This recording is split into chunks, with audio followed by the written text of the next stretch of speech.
ആയാലും ഖത്തം കംപ്ലീറ്റ് ആക്കാൻ പറ്റൂല എന്നാണ്. ഖത്തം കംപ്ലീറ്റ് ആക്കാം. മനസ്സിലാക്കേണ്ടത് ഇതൊരു അഭിപ്രായ വ്യത്യാസമുള്ള വിഷയമാണ്. അൽസുന്നത്തിന്റെ പണ്ഡിതന്മാർക്കിടയിൽ അഭിപ്രായ വ്യത്യാസമുണ്ട്. ഹൈലുള്ള സ്ത്രീകൾക്ക് ഖുർആൻ പാരായണം ചെയ്യാൻ പറ്റുമോ ഇല്ലേ എന്നുള്ളത്. നമ്മളെന്തായാലും ഖുർആൻ സ്പർശിക്കാൻ പറ്റൂല എന്നുള്ള കാര്യം, മുസ്ഹഫ് സ്പർശിക്കാൻ പറ്റൂല എന്നുള്ള കാര്യം മനസ്സിലാക്കുക. പിന്നെ എങ്ങനെയാണ് പാരായണം ചെയ്യുക? ഹിഫ്ളിൽ നിന്ന് പാരായണം ചെയ്യാം.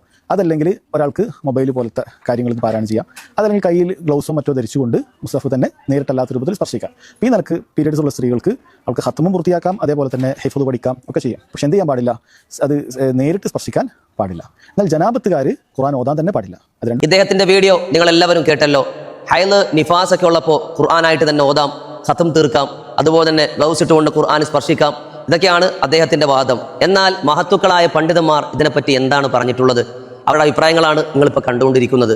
ഷാഫി ഇമാം പോലും പറഞ്ഞു, ജനാബത്തുള്ള, ഹൈദുള്ള, നിഫാസുള്ള സമയത്ത് ഖുർആൻ തൊടാനോ സ്പർശിക്കാനോ ഖുർആനായി പാരായണം ചെയ്യാനോ സാധ്യമല്ല. അത് തനിച്ച ഹറാമ് തന്നെയാണ്. എന്നാൽ ഖുർആൻ നോക്കാതെ തൊടാതെ മനപ്പാടമുള്ളതിനെ ദിക്ർ എന്ന നിലക്ക് നമുക്ക് പാരായണം ചെയ്യാൻ കഴിയും. നമ്മളിപ്പോൾ എല്ലാ ദിവസവും ഭക്ഷണം കഴിക്കുമ്പോൾ ചൊല്ലുന്ന ബിസ്മി അത് സൂറത്തുൽ ഫാത്തിഹയിൽ പെട്ടതല്ലേ? അതുപോലെ തന്നെ ആയത്ത് കുർസി നമ്മൾ ഉറങ്ങുമ്പോൾ പാരായണം ചെയ്യും, അത് സൂറത്തുൽ ബഖറയിൽ പെട്ടതല്ലേ? അങ്ങനെയുള്ള നമ്മൾ പതിവാക്കി ചെല്ലുന്ന ചില ആയത്തുകൾ നമുക്ക് ദിക്റായിട്ട് എന്ത് ചെയ്യാൻ പറ്റും? നമുക്ക് മനസ്സിൽ കണ്ട് ചൊല്ലാൻ പറ്റും. അതിൽ പ്രയാസമില്ല. അല്ലാതെ ഖുർആനാണെന്ന് വിശ്വസിച്ചുകൊണ്ട്, ഖുർആനാണെന്ന് ഉറപ്പിച്ചുകൊണ്ട് നമുക്കൊരിക്കലും ഒരു ചെറിയ ആയത്ത് പോലും നമുക്ക് അശുദ്ധി സമയത്ത് പാരായണം ചെയ്യാൻ പറ്റുകയില്ല. ഇവിടെ പലരും ചെയ്യുന്ന ഒരു തെറ്റുണ്ട്. പ്രായപൂർത്തിയാകാത്ത കുട്ടികൾക്ക് പഠനാവശ്യത്തിന് വേണ്ടി ഖുർആൻ എടുക്കാം, അത് അനുവദിച്ചു തന്നിട്ടുണ്ട്.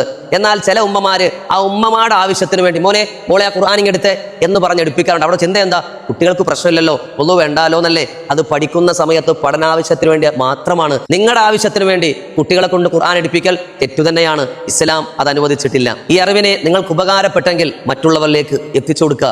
മുഅ്മിനീങ്ങളുടെ തെറ്റിദ്ധാരണകൾ മാറട്ടെ.